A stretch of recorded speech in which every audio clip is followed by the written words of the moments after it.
Alright guys, we got the Tundra fuel pump again. There's a truck out there. This is gonna go for quite a bit of the Tundras because they didn't change them for a while, up until 21. So it's gonna be later 2000s, early 2010s, I believe, till the 21s.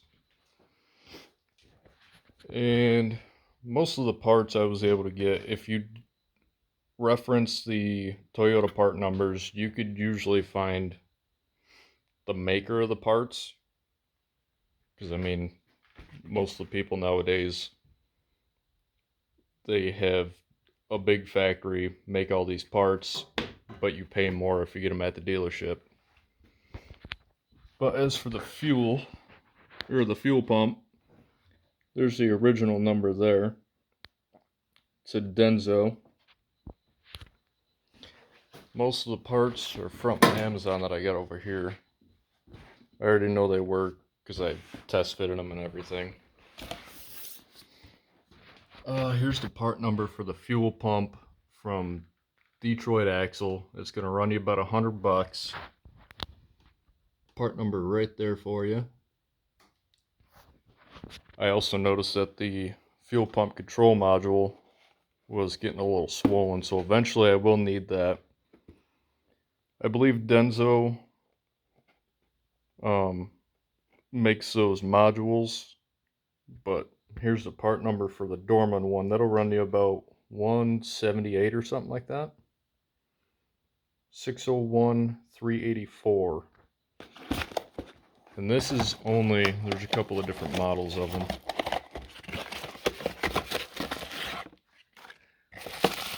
This is only for the one plug style with a metal casing.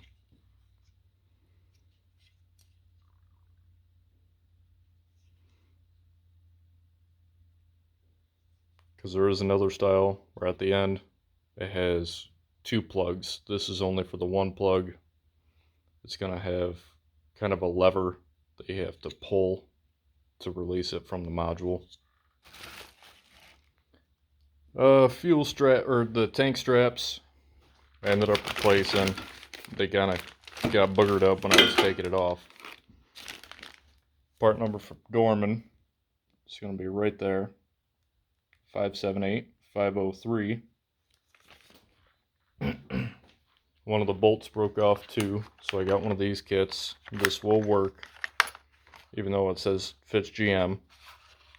It's going to be Dorman as well. 55157. These are going to be the bolts. They go on the end of your tank straps. Oh, and as for these modules, you aren't going to need to program them. So you could do this right at home. It's just plug and play. As for the bracket for this, the only place you're able to get them is through Toyota. Because my bracket's all jacked up. It's rusting apart.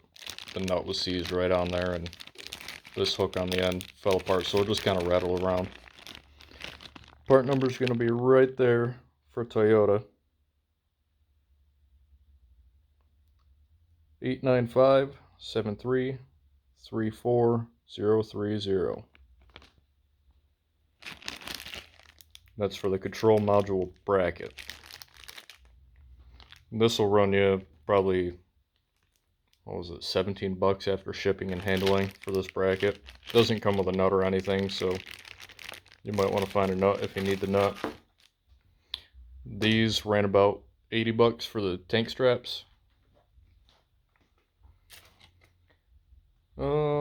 This comes with, I'll just open it just to show everybody.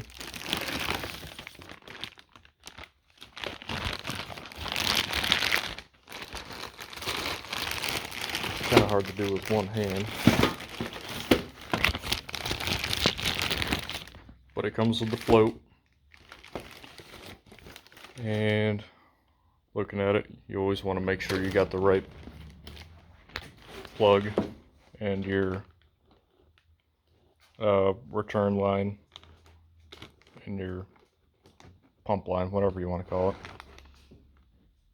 There's the plug. There's a plug on the Detroit axle one. You got the 2 ports for the lines. I actually didn't see if it came with a new O-ring or not.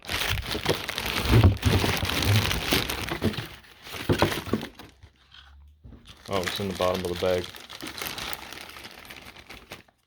So, yeah, if you were wondering, it does come with a new O-ring and a float. Comes with it's the same plug, same ports. But as for getting this out, it's not too bad. Get 2 floor jacks. If you're doing it by yourself, you're gonna have this would be on the back side. You got that to unplug. It's got 2 tabs on it. You squeeze them in and you pull this collar up. You got this bigger one here. You're gonna have your filler neck, which I have over here. That's just gonna have 2 clamps on it. I just took it right off the tank because I already went through and cleaned everything. Kind of just set it back into place to show everybody how it looks. But as for getting it out of the truck, you're gonna have to disconnect your plug here. This cover is gonna sit something like this, and it's gonna have this cover on top. Right, something like that. I think it's gonna go like that because you have your lines coming out, the holes on the side. You'll have to get this cover off in order to disconnect your plug.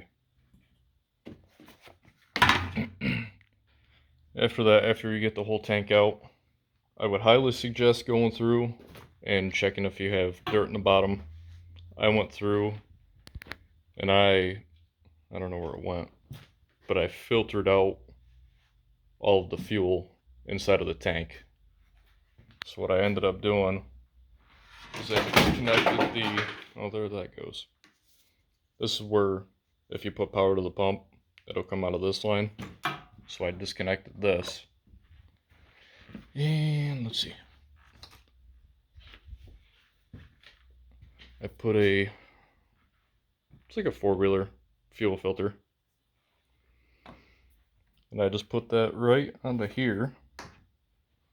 And luckily I had another fuel pump that I know was good, but it was used. It still worked. I put that into here. Put power and ground to those 2 tabs. And I just let it pump out all of the fuel, and I put it in the buckets so that way I know it's clean. After you get the pump out itself, I would let everything dry out, blow it out with an air compressor, do whatever you got to do to get all the crud off the bottom of the tank, because sometimes it's on the pump handles, or I don't know how, but it might be able to get through the seal. But I did end up with some dirt in the bottom of the tank. In order to get these off, you got 2 these yellow tabs. You get a screwdriver and you kind of push them this way, push them out. You should be able to just pull them out after that. Put those to the side. Oh, and that one cover is going to have 4 clips. That'll probably right up. But you take these guys out, these little clips. Take your lines out. And I know some people get confused about these collars, but these do twist. They're like the metal ones, they do twist. I already got this one loosened up. I just kind of put it back into place. But they got these little locking tabs. You're going to have to go along and unlock them as you go around.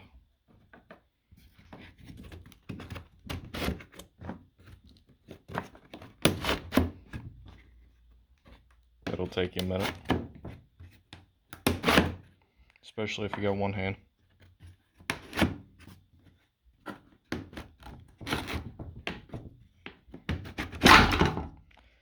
So you take your ring off, put that to the side.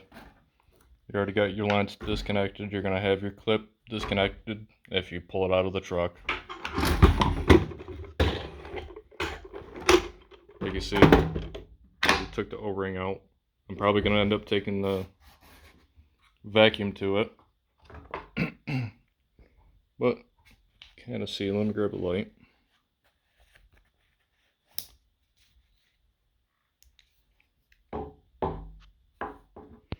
Yeah, there's still a couple of things in there, but I got the majority of it out.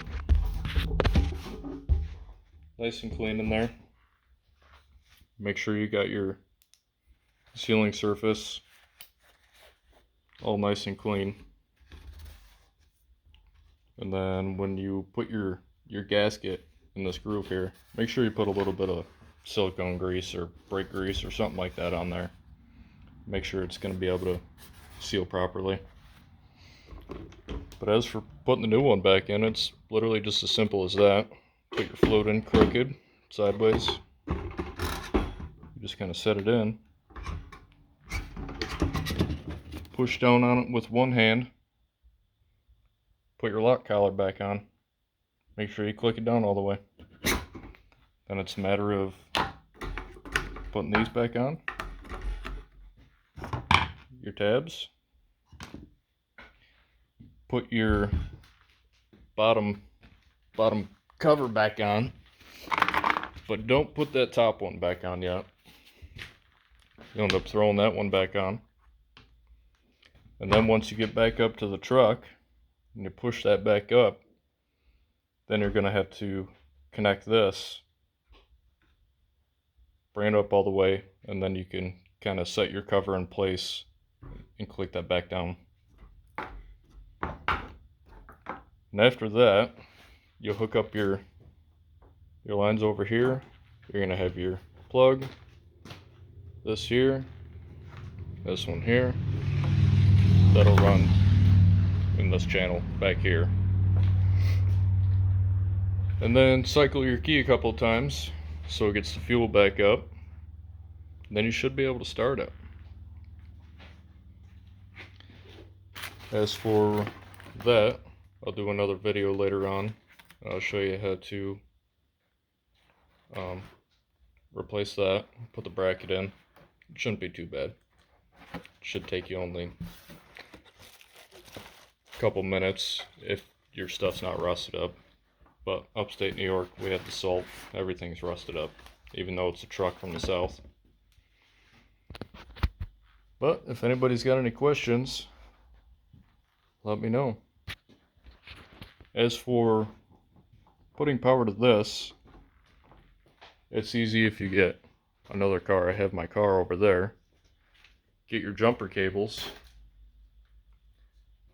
hook that up to the battery, preferably while the car's running. And you get two little pieces of wire you put in the end of the jumper cables, and you're able to touch these two prongs, and it'll start pumping out your fuel. If you're not able to do that, and your pump is bad, you don't have a spare one or one that works, you could use something like that. Mighty Vac fluid evacuator. Or you'll just have to take this out and dump it out by hand. Alright, if anybody's got any questions or comments, let me know. I will make another video about the control module over there. That one's not a hard job. Thank you for watching.